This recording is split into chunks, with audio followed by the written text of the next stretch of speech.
Because we're, like you say, we all think about all these other things about business and we want to be successful. But then, as you're saying, what if you are so successful that you're on the burnout road and you haven't taken that into consideration? But Yeah. yeah, please You keep know, going, mate. so I thought to myself, this is something that people need to start learning how to manage. And because in those corridors where leadership and influence and power, there's some things that are not spoken about freely. You don't come out and show vulnerability and say that, I'm burnt out or I'm struggling. No, you don't do that. It's chin up, suck it up, shoulders square. Smile through it, deal with it, suck it. What the hell are you talking about? If you do that, what are the people following you going to do?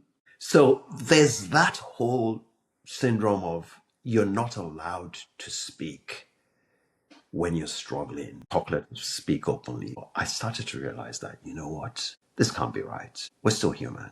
We still got blood flowing in our veins. We deal with the same problems. And if I tell my team, keep your problems at home when you come to work, don't bring your problems to work because you're taking out of my time, then when I have problems, I jolly well keep them at home. But it doesn't really work like that. So I started realizing there's a lot to unpack, and in sort of going back to my experience and trying to see what exactly happened at different points. How did I start burning out? When did I start burning out? There are a lot of things that I couldn't really recognize when they were happening. And then it was that's why I started feeling that my team were sort of withdrawn. That's why when I had a meeting, the people who always used to be excited to sit down with me in the same room were like, I'm asking questions and everyone's like, yeah, no. But you see, the thing is, when a leader is burning out or when a leader is showing that sort of exhaustion, it mirrors on the team one way or the other. It's like a father going home stressed from work. You come home grumpy in one way or the other, short-tempered, snappy, and everyone sort of just gives a distance. The grouch is back home. That's a wonderful insight that your demeanor and what's happening to you kind of rubs off on the team, so to speak. Absolutely. That's a great It does insight. 100%, and it's positive. It's either positive or negative energy. Mm-hmm. And if it's positive energy, you would see the team thrive. It turns into negative energy because you're trying to micromanage yourself. You're trying to micromanage your emotions, hiding. You're wearing masks, basically. They don't know what's going on, but they can feel that something is going on. Yeah, yeah. And it pushes them away. And so removing the mask, it's actually can give more confidence in the team when they see the real person. Is that what you mean? Even though it might sound a little bit absolutely counterintuitive. Yeah. So I mean, it's just human nature. Imagine that you were talking to me and I had a mask on. Yeah, John, how are you? Yeah, okay. What's happening to you? There's a disconnect. Yeah. But when you can see my eyes, you can see my expressions, even if I'm saying something, because my body language is speaking to you, a lot of times you can actually read my body language. And that is what builds confidence. That's the strongest form of communication. So when we wear masks, it sort of creates a disconnect between us and whoever we're engaging with at that point in time. Yeah.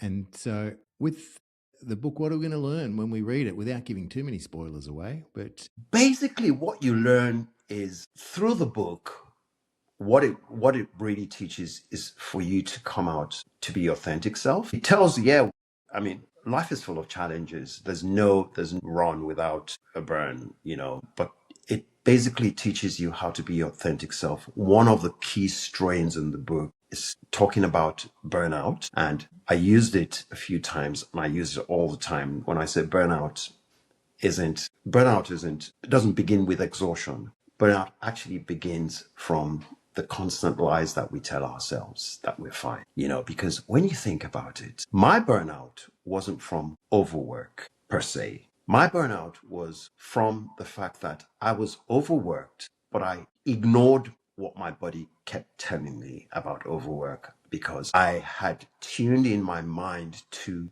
be strong as a leader. If John is asking, how are you? My immediate response was automatic. I'm fine, John. But many times I could have said, you know what? I'm tired. I'm struggling.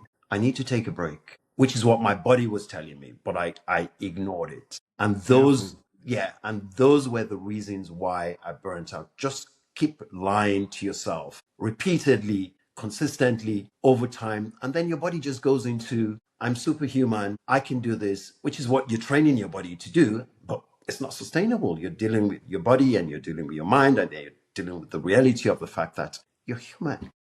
Mm-hmm. So that's what the book really teaches. And then at some point, it starts to teach you how to sort of own your space and own your journey, and without compromising on the quality of work or compromising on the fact that you're still a leader, even though you show that you're vulnerable. It actually gives your team room to trust you and believe, yeah, we're all human together. You know, if my team lead is struggling and I can see that, sometimes he needs support and I'm here to help, and vice versa. Yeah. Really hear that trust and connection coming through. So really, the book helps you build that trust and connection by the end of it. I love Correct. that. Which is why I've used that title, that your team needs you, because I was going to actually focus on burnout as a leader. What is more significant is the fact that it's not about you. It's actually about your team. It's about the people that you lead, and it's about what progress is being made as an organization, as a sole entrepreneur.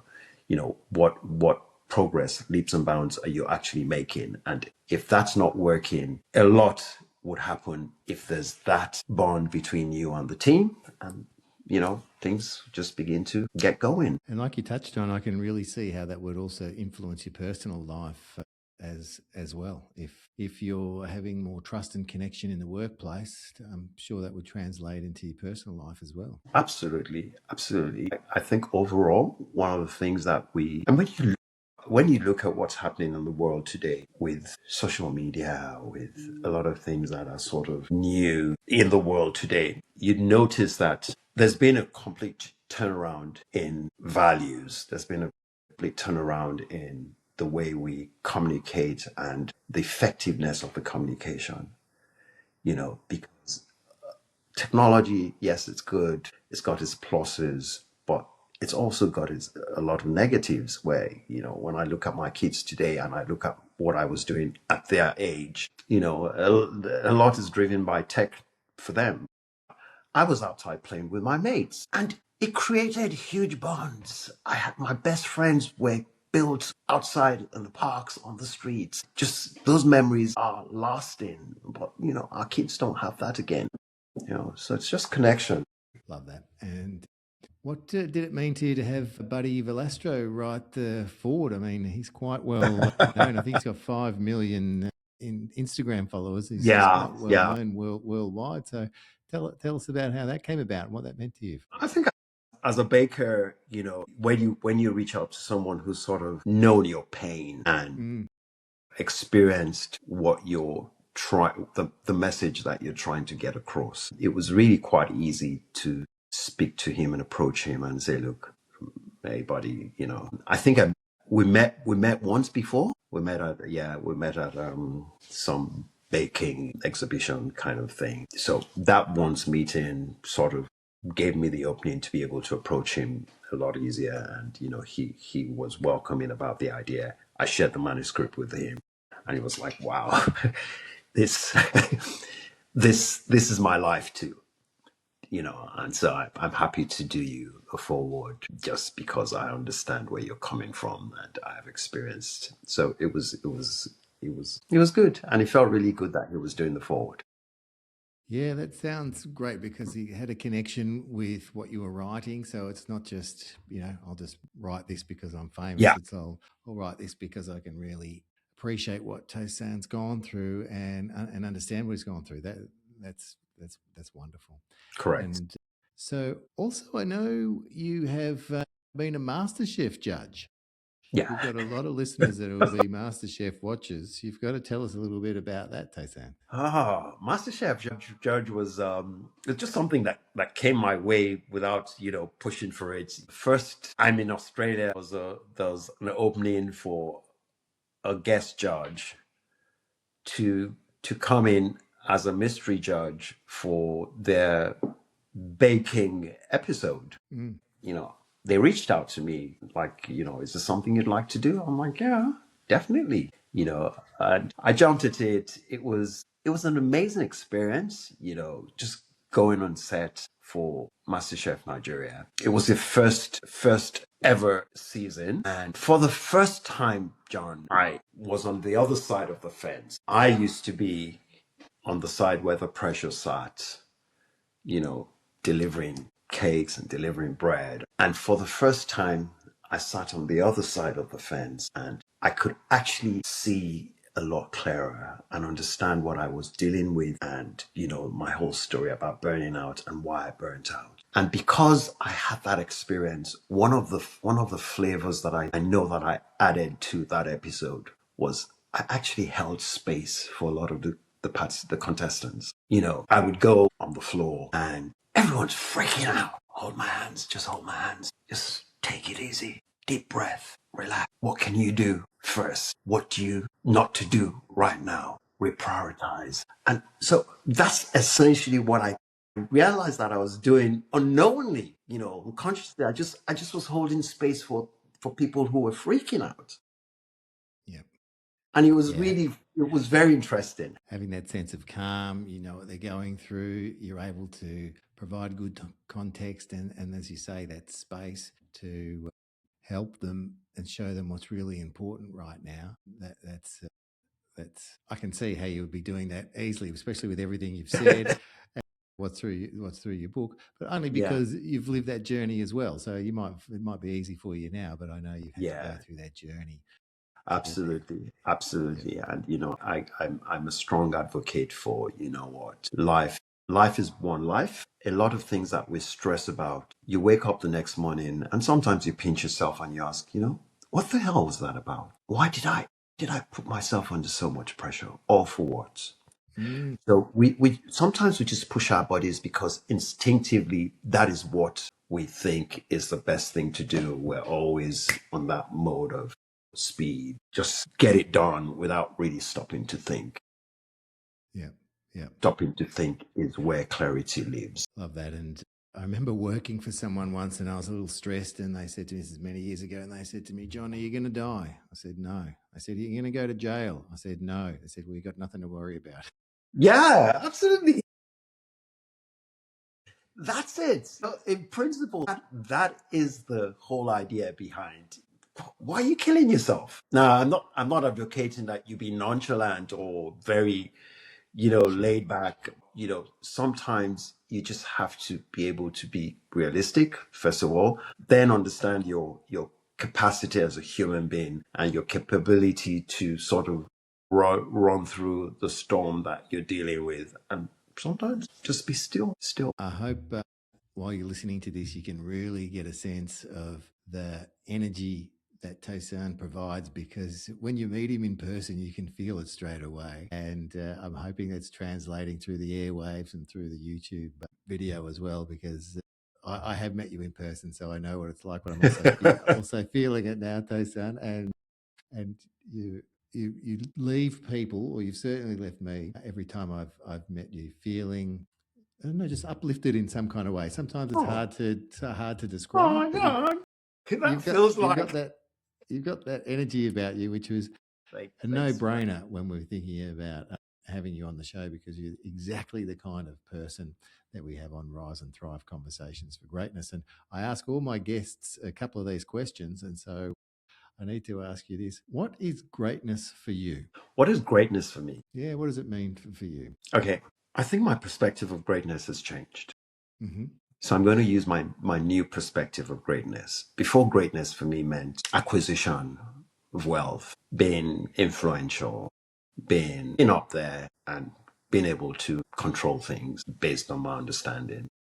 But my perspective after burning out has changed. And for me, greatness now is more about impact, legacy. How can I make the world better? I'm not driving to be. I used to be, quote, a celebrity baker. It doesn't really give me anything to think about wanting to be a celebrity, anything again, because I've been there, bought that t-shirt. I mean, it's all a farce. It's all a lie. It's all human-made impressions. And the real greatness lies in being able to help one person on the streets, being able to influence and impact one person's life for positive, being able to lift up one person who's down there and needs a hand to help walk again. That's really what life is about. And, when you think about how many people are suffering, how many people are going through hard times, and sometimes we're just driving our state-of-the-art cars, living our plush houses, wear expensive clothes, which will all die and leave one day. Love that empathy, that passion, and that's what you bring. It's all through your work. It's all through your book. It's been all through this interview. And also, we can't leave without letting people know that they can book you for speaking. So if you've also got those workshops and hands-on things that you do.